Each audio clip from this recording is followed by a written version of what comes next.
Sur RCFM, on est bien ensemble.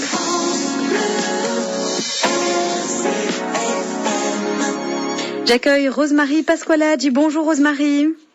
Bonjour. Rosemarie qui représente l'association Les Diabétiques de Corse, l'AFD20, qui, depuis sa création, c'était il y a 2 ans maintenant, œuvre notamment pour qu'un système de collecte des déchets d'activités de soins à risque infectieux, produits par les diabétiques, notamment en autotraitement, voit le jour dans notre région, Rosemarie. Oui, tout à fait, oui. Et oui, c'est important parce que ce sont des déchets qui sont dangereux, j'allais dire. Alors, c'est des déchets qui sont à risque infectieux, mais c'est surtout qu'on a une responsabilité pénale. Donc, on n'a pas du tout le droit de les jeter au milieu des ordures ménagères. Donc, si on est pris en train de faire cela, eh ben, on encourt une amende ou même voire plus, quoi. Du coup, qu'est-ce qu'on en fait ? Alors, grâce à l'éco-organisme d'Astri qui a reçu depuis décembre 2012 par rapport au pouvoir public la possibilité de mettre en place tout cela, une filière est en train de voir le jour et de s'améliorer de mois en mois, je dirais. Donc, nous avons la possibilité dans notre pharmacie, quand on prend nos médicaments, de demander des containers jaunes à boîte verte distribués gratuitement par l'éco-organisme d'Astri. Oui. Et on met nos déchets là-dedans et après on les ramène. Alors, toutes les pharmacies ne sont pas points de collecte. Il y a à peu près sur la Corse maintenant une 50aine de points de collecte, principalement des pharmacies, mais nous avons une déchetterie en Haute-Corse, la déchetterie de Pionnet di Fiumorbo qui les récupère aussi, et sur Porto Vecchio nous avons un établissement de matériel médical qui les récupère aussi. Donc vous pouvez, pour savoir où ramener votre container plein, aller soit sur le site d'astri.fr et de cliquer sur la carte de la Corse et le point le plus près de chez vous vous ressortira. Et elle commence à se remplir, cette Corse. Ça fait plaisir de voir que pas mal de personnes se mobilisent autour de cette action. Oui, parce que cette action a eu du mal à être lancée. Je dois avouer qu'il y a eu des petits clashs au début, mais depuis 2014, on a avancé.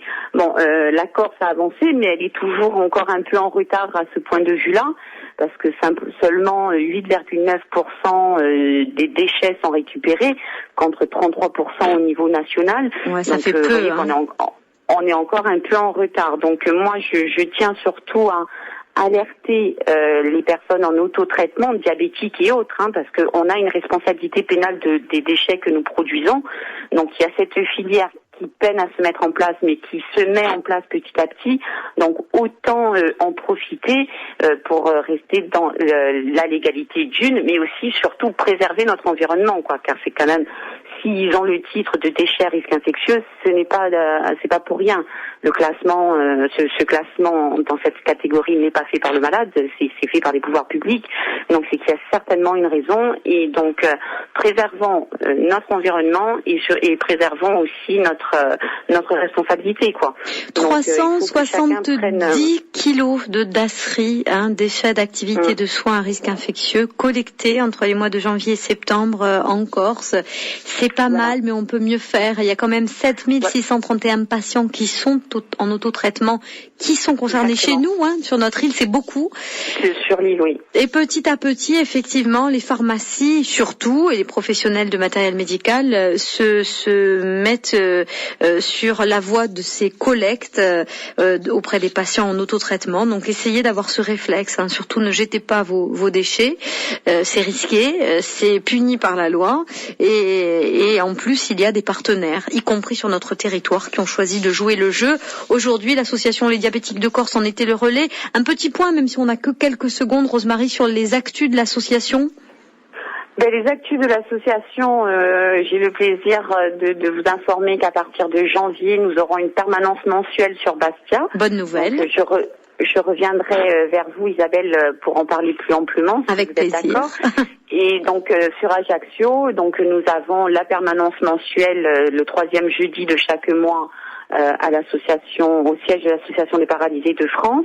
Et nous avons les ateliers cuisine et les ateliers sport qui sont en place aussi. Donc voilà, nous allons essayer de pérenniser sur Ajaccio en 2015 et de mettre ça aussi en place sur 2015 à Bastia, mais plutôt à partir de la rentrée 2015. Rosemarie Pasqualaggi, merci. Rendez-vous sur www.dastri.fr comme déchets d'activité de soins à risque infectieux pour retrouver les points de collecte sur la Corse. Vincent Cluzot est un patient en autotraitement. En tant que président de la maison du diabète de mon département, je reçois énormément de patients en autotraitement qui ne savent pas quoi faire de leurs déchets. Alors je leur dis de profiter de l'opération Tous en boîte au mois de novembre pour prendre le bon réflexe d'adopter les conteneurs jaunes à couvercle vert et ça leur permet aussi de déstocker tout ce qu'ils ont à la maison. Patient en autotraitement, du 1er au 30 novembre, rapportez tous vos déchets de soins piquants, coupants, tranchants dans un point de collecte et adoptez le geste d'Astri. Toutes les informations sur dastri.fr.